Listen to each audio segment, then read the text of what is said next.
स्वामी विवेकानंद जी ने स्वयं अपने जीवन में कितनी समस्याओं का सामना किया, कितने संकटों का सामना किया और इसीलिए अपने अनुभव के बल पर वे जो वचन कहते हैं संघर्ष संघर्ष संघर्ष ही जीवन है। वह अपने जीवन में संघर्ष करने के बाद बोल रहे हैं, इसलिए उसकी इतनी असर हम लोगों पर पड़ती है। और इसीलिए हम लोग यदि अपने जीवन में संघर्ष करना चाहते हैं, कठिनाइयों से मुकाबला करना चाहते हैं, तो स्वामी विवेकानंद का जीवन और संदेश दोनों ही हमारे लिए अत्यंत प्रेरणादायी है। उनका जीवन भी उतना ही प्रेरणादायी है और इसीलिए उनके जीवन की कुछ घटनाओं का हम वर्णन कर रहे हैं, जहाँ पर स्वामी विवेकानंद जी को अनेकानेक कठिनाइयों से गुजरना पड़ा, संकटों से गुजरना पड़ा। हम लोगों ने कहा था किस प्रकार से परिव्राजक अवस्था में कभी कभी 5 दिनों तक उनको भोजन नहीं मिला, भिक्षा नहीं मिली। 2-3 दिन तो ऐसा कई बार हुआ जब 2-3 दिन नहीं मिली। हमने वो घटना का भी वर्णन किया जब 3 दिन 3 रात तक लगातार लोग उनसे बात करते रहे, फिर किसी ने पानी का तक का नहीं पूछा और फिर उस मोची ने उनको भोजन कराया। किस प्रकार से तैरी घाट स्टेशन पर उस व्यापारी ने उनको देखते हुए उनकी बहुत मजाक उड़ाई और खुद खाना खा रहे थे, तब कैसे राम जी के एक भक्त आते हैं, वो मिठाई बनाने वाला, मिठाई बेचने वाला था, दुकानदार था, वो आकर के किस प्रकार से स्वामी जी को सब परोसता है। ये सब बातें हमने कही कि इस प्रकार से स्वामी विवेकानंद को कितने प्रकार के अनुभव हुए। बेलगांव में हरिपद मित्रा के वे अतिथि थे, तब उन्होंने कहा था कि कभी कभी खाना मिलता ही नहीं था और कभी मिलता तो इतना तीखा रहता था कि मुंह जल जाता था, फिर भी ये सब हमको स्वीकार करना पड़ता था। अपने गुरु भाई को उन्होंने पत्र में लिखा था, आजकल मैं कौवों के समान इधर का जूठन उधर का जूठन खा करके चला रहा हूँ। फिर एक बार तो उनको इस प्रकार से एक वितृष्णा आ गई, अरे ये गरीब लोग, बेचारे लोग खुद को खाने को नहीं है, उसमें मैं उनका भाग ले रहा हूँ, मैं जाकर भिक्षा ले रहा हूँ। मैं यदि भिक्षा नहीं लूँगा तो उनके बच्चों को भी थोड़ा ज़्यादा ही मिलेगा। जैसे अपने घर में भी वो खाना नहीं खाते थे, उसी प्रकार से एक वितृष्णा आ गई कि अब मुझे भिक्षा भी नहीं करनी है। पैसा तो स्पर्श करते ही नहीं थे, कोई खरीदने की तो बात ही नहीं है, और जो भिक्षा मांग करके खाते थे वो भी बंद कर दिया। अपने आप भिक्षा आई तो ठीक है, यदृच्छा लाभ संतुष्टो। ऐसी अवस्था में पता नहीं हमें कहाँ की ये बात है और कब की ये बात है। अनुमान लगा सकते हैं कि उन्होंने कहा था कि मध्य भारत में जब मैं परिव्राजक अवस्था तब सबसे ज़्यादा मुझे भिक्षा पाने में असुविधा हुई थी। हो सकता है मध्य भारत में कहीं पर हो। दूसरा, वे अकेले थे, इसलिए हो सकता है कि वो 1890 के पहले की बात हो या फिर 1891 जनवरी के मास के महीने के बाद की बात हो, जबकि वो वहाँ पर गुजरात से बम्बई होते हुए खंडवा गए और खंडवा से साउथ इंडिया के जाने के पहले बम्बई होकर के गए। उसके बीच में कुछ समय उन्होंने मध्य भारत में खंडवा के आसपास बिताया था। हो सकता है उस समय हो, जो भी होगा 1890 के आसपास की बात होगी। उस समय उन्होंने ऐसा सोचा कि मुझे अब भिक्षा ग्रहण ही नहीं करना है, जो सामने से आएगा तो आएगा, नहीं तो कोई बात नहीं। और जानबूझ करके घने जंगल में चले गए और कहा कि बस मुझे जीवन का उद्देश्य जब नहीं फलित हो रहा है तो इस देह को रख करके क्या फ़ायदा। ईश्वर की इच्छा होगी तो देह रहेगा और नहीं तो जाएगा। सत्य का साक्षात्कार और जगत का कल्याण, दोनों में से एक भी नहीं हुआ। ऐसी वितृष्णा आ गई और तब एक घने जंगल में चले गए। सारा दिन चलते रहे, शाम हो गई, थक गए, एक पेड़ के नीचे बैठे। उतनी देर में देखा थोड़े दूर पर एक बाघ आया। बाघ को देख करके स्वामी जी ने कहा मन में ही मन में, वाह क्या बात है, मैं भी भूखा हूँ, वो भी भूखा है, तो मेरी भूख संतुष्ट होने का तो अभी कोई रास्ता नहीं है, उसी की भूख संतुष्ट हो जाए। तो राह देख रहे थे कब बाघ आएगा, छलांग लगाएगा और काम शेष। राह देखते रहे। बाघ कुछ देर के लिए वहां पर थोड़ी देर के लिए बैठा, फिर पता नहीं क्या हुआ, चला गया। स्वामी जी उसी जगह बैठे रहे, कहीं शायद वापस आएगा, फैमिली के साथ आएगा, हो सकता है नहीं आया। दूसरे दिन सुबह स्वामी जी को अद्भुत अनुभूति हुई, दिव्य अनुभूति हुई। उनका मन एकदम शांत हो गया, दिव्य भावों से परिपूर्ण हो गया कि नहीं, ईश्वर मेरे साथ हैं, सब समय साथ में हैं। इसकी पुनः उनको श्रद्धा उनके भीतर में आई। तो ऐसे कई संकटों से स्वामी जी गुजरे, और उसी में हमने कल बात कही थी किस प्रकार से लीमड़ी में वह तांत्रिक लोगों के चक्कर में आकर के सबसे बड़ा संकट उनका आया, और ऐसी विचित्र वह उनकी बात सुन कर के ये आप समझ लीजिए कितना बड़ा संकट था। क्योंकि स्वामी जी ने ये निश्चय कर लिया था कि मैं प्राण भले त्याग दूंगा पर ब्रह्मचर्य को खंडित नहीं होने दूंगा। जिसके लिए तो उन्होंने कितनी उसके लिए सहन किया, कितना उन्होंने इसके पहले कई उनके जीवन में टेम्पटेशन आए, सबका उन्होंने सामना किया। युवावस्था में जब कॉलेज में थे उस समय एक बार ऐसी स्थिति आई कि बहुत बड़ा इनके मन में कामना का वेग आया। तब वे एक अंगारे पर बैठ गए। उसके कारण उनको जो घाव हो गया, बहुत दिन लगा उस घाव को ठीक होने में। तो इतना अधिक उन्होंने इसके लिए प्रयत्न किया था, और वही उनका मानव जीवन था। तो इसलिए उन्होंने सोच के ही रखा था प्राण त्याग देंगे पर वह ब्रह्मचर्य का खंडित नहीं होने देंगे। और इसलिए शायद हो सकता है ये लोग जबरदस्ती अत्याचार करते तो स्वामी जी प्राण त्याग देते और उसी समय सब समाप्त हो जाता। फिर न तो स्वामी जी बाद में शिकागो धर्म सभा में जाते, न वापस आके रामकृष्ण मिशन की स्थापना करते, न हम लोग यहाँ पर सन्यासी रहते, न ये रामकृष्ण आश्रम राजकोट रहता, और न आज का सत्संग होता। ये सब हम लोग आभारी हैं लीमड़ी के महाराजा यशवंत सिंह जी के कि उन्होंने तुरंत एक्शन लिया और सिपाहियों को लेकर के वहाँ से छुड़वाया स्वामी जी को और अपने साथ रखा। और फिर स्वामी जी को उन्होंने कहा कि अब से आप बहुत सावधान रहिए। स्वामी जी भी पाठ अपना सीख लिए थे कि नहीं, अब अनजाने के यहाँ हमको अनजान की जगह पर, साधुओं के यहाँ भी नहीं, साधुओं के अखाड़े में भी नहीं, बाकी गृहस्थों के यहाँ तो सवाल ही नहीं है, अनजान जगह पर अब मुझे नहीं रहना है। तो फिर जब लीमड़ी में कुछ दिन रहने के बाद लीमड़ी के महाराज ने कहा आप यहीं रह जाइए। इतना उनको उनके साथ प्रेम हो गया लीमड़ी के महाराज, उनके पास उन्होंने मंत्र दीक्षा भी ली। और उस समय कुछ दिनों पहले ही उनके बड़े भाई की मृत्यु हुई थी, बहुत बड़े एक स्पिरिचुअल क्राइसिस में से जा रहे थे। उसी समय स्वामी विवेकानंद का सत्संग प्राप्त हुआ, इसलिए इतना वो स्वामी जी के प्रति इतने अनुरक्त हो गए कि उनका आप यहीं रहिए, आपके लिए मैं आश्रम बनाऊंगा।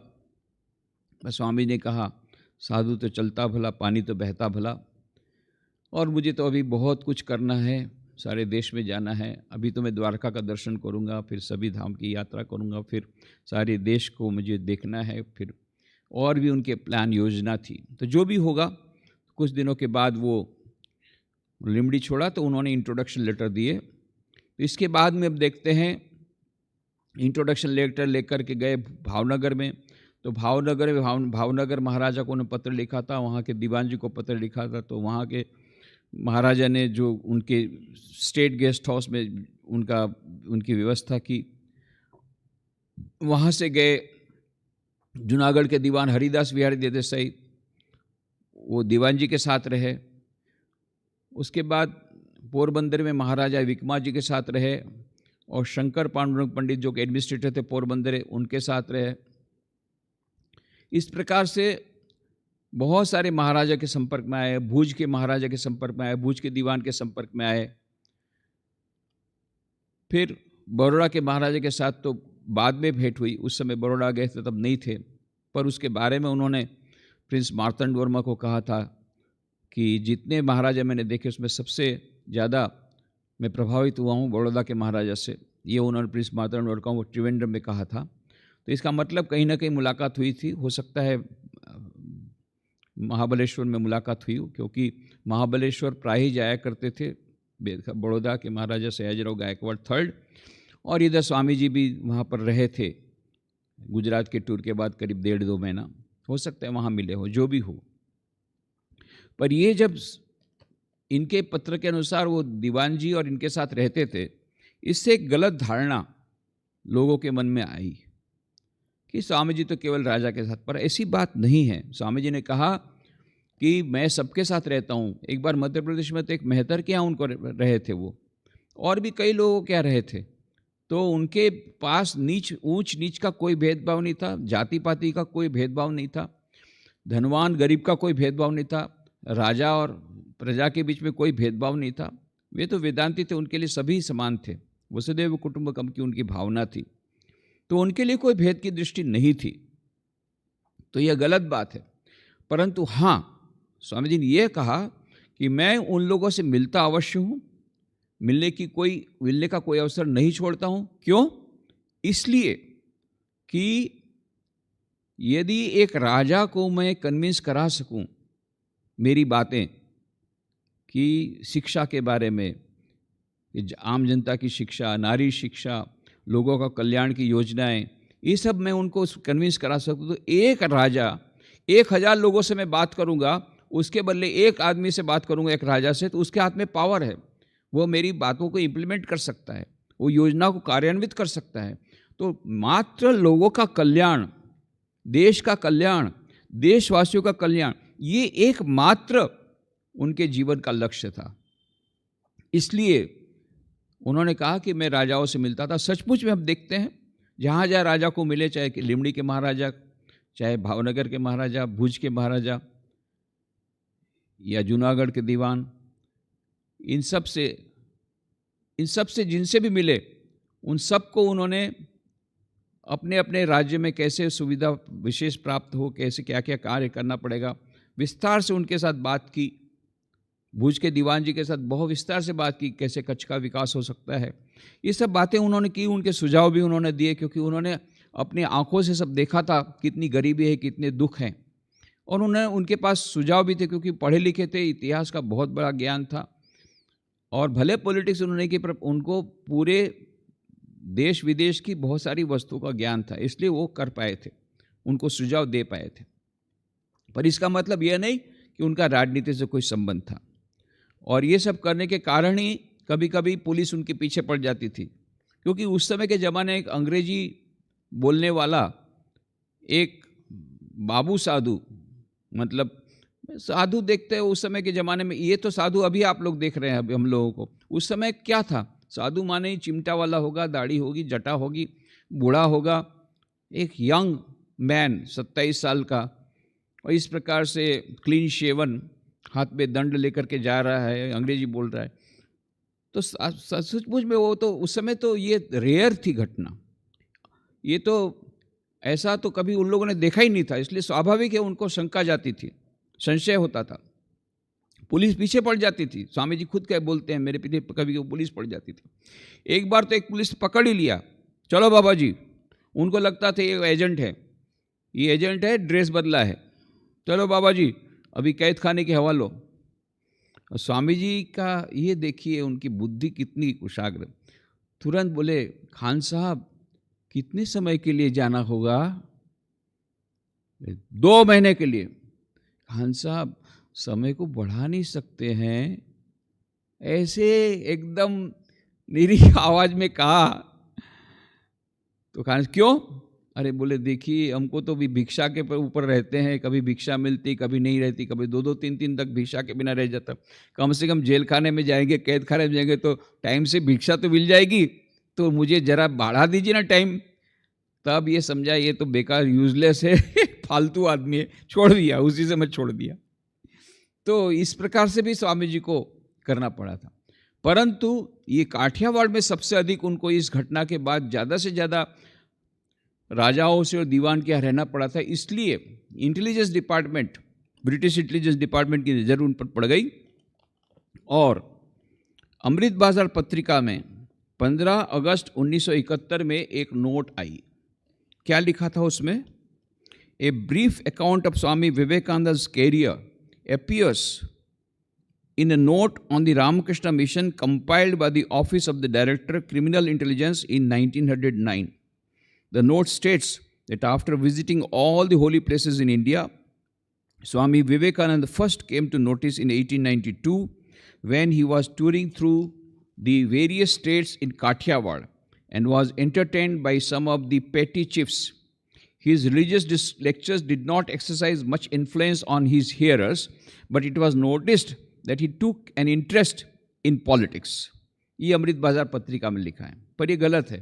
स्वामी ji never took interest in politics, और उनके जो लिसनर थे उन पर उनकी आध्यात्मिक प्रवचन की बहुत असर हुई है. पर ये बात सच है कि वो राजाओं से, महाराजाओं से, दीवानों से मिलते थे, उनको इम्प्रेस करते थे, उनके साथ केवल अध्यात्म की चर्चा नहीं करते थे. ये बात सच है. उनके साथ करते थे चर्चा समाज का कल्याण कैसे होगा, शिक्षा का कैसे प्रबंध करना पड़ेगा, वेलफेयर स्कीम कैसे पड़ेगी, गरीबों का कल्याण, क्योंकि गरीबों का दुख उन्होंने अपनी नज़र से देखा था. और ये गरीबों का दुख दूर हो, इसके लिए उनके हृदय में सब समय ज्वाला रहती थी. रात रात भर सो नहीं पाते थे. इसलिए वो सोचते थे कि राजा को बोल करके यदि कुछ भी किया जा सके तो कितने सारे हजारों लोगों का कल्याण हो गया. यदि एक राजा को मैं इस प्रकार से कन्विंस करा सकूं, इसलिए वो राजा महाराजा से मिलते थे और यही सब बातें करते थे. पर ये बात अलग है. और उन्होंने कहा भी था, मैं तो सन्यासी हूँ, वसुदैव कुटुंबकम मैं मानता हूँ, what is India to me, I belong to the whole world.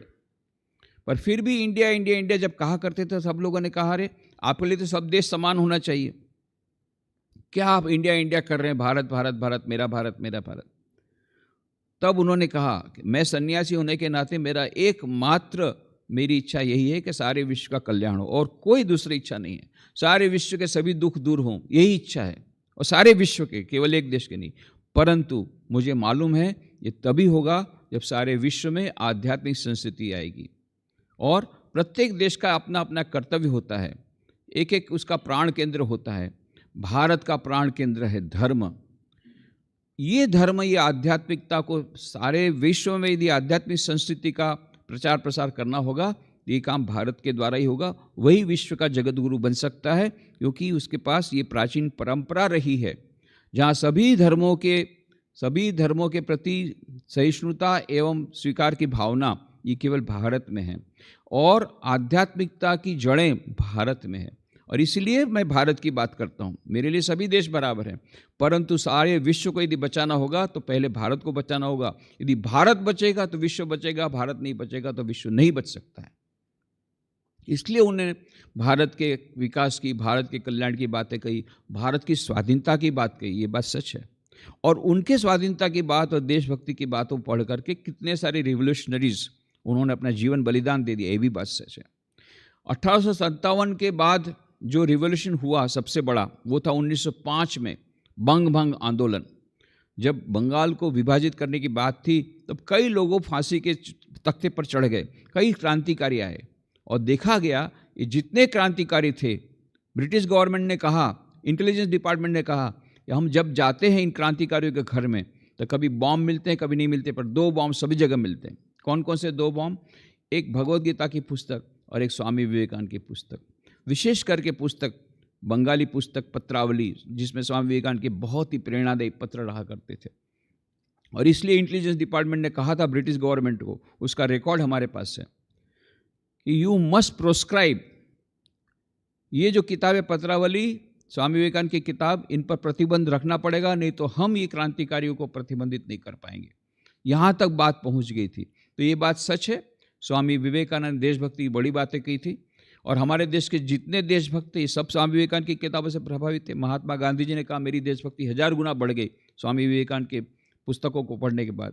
Netaji Subhash Chandra Bose ने तो सारा जीवन बलिदान कर दिया. स्वामी जी की पुस्तक, जो 9th स्टैंडर्ड में थे, उनके हाथ में पुस्तक आई. उसके बाद महात्मा गांधी, सुभाष चंद्र बोस, डॉक्टर राधाकृष्णन, पंडित जवाहरलाल नेहरू, चक्रवर्ती राजगोपालाचार्य, श्री अरविंद, इन सब के प्रेरणा स्रोत थे स्वामी विवेकानंद की किताबें. परंतु उन्होंने पॉलिटिक्स में डायरेक्ट भाग नहीं लिया. इतना ही नहीं, उन्होंने जब रामकृष्ण मिशन की स्थापना की, उन्होंने ये नियम बनाया कि रामकृष्ण मिशन किसी राजनीति से उसका कोई सरोकार नहीं होगा. यहाँ सबकी सेवा होगी, किसी भी प्रकार के भेदभाव के बिना, कोई जाति का हो, कोई ज्ञाति का हो, सबके लिए एक ही प्रकार का यह ट्रीटमेंट रहेगा, सभी की सेवा होगी, शिव ज्ञान से जीव सेवा। ये परंपरा जो स्वामी विवेकानंद ने चलाई वो आज तक चल रही है। और इसीलिए रामकृष्ण मिशन, हम लोग सेवा बहुत करते हैं, समाज में रह करके समाज सेवा की बात स्वामी जी ने कही। आत्मनो मोक्षार्थम जगत हिताय, एक नया मंत्र दिया स्वामी जी ने। अभी तक का मंत्र था बाकी सब संस्थाओं के लिए आत्मनो मोक्षार्थम, यहाँ उन्होंने जोड़ दिया जगत हिताय च, जोड़ दिया, और शिव ज्ञान से जीव सेवा का आदर्श दिया। इसलिए इतने सारे सेवा के प्रकल्प खुले। समाज में रह करके समाज के लोगों की सेवा करते करते आत्म साक्षात्कार करना, यह नया मार्ग स्वामी विवेकानंद ने दिया। परंतु उन्होंने यह लक्ष्मण रेखा रख दी उधर कि पॉलिटिक्स में हम लोग इसमें इन्वॉल्व नहीं होंगे, समाज सेवा अवश्य करेंगे, पॉलिटिक्स में इन्वॉल्व नहीं। इसलिए आज तक हम लोग वोट भी नहीं देते हैं, मत भी नहीं, हमारा वोटिंग कार्ड हमने ले लिया है, पर वोटिंग कार्ड का कभी हमने उपयोग नहीं किया। क्यों? ये हमारे बेरुमठ के नियम के अनुसार कि हम किसी भी प्रकार से पॉलिटिक्स से उसमें जोड़ेंगे नहीं, पर सेवा आप अवश्य करेंगे, देशभक्ति की बात अवश्य करेंगे।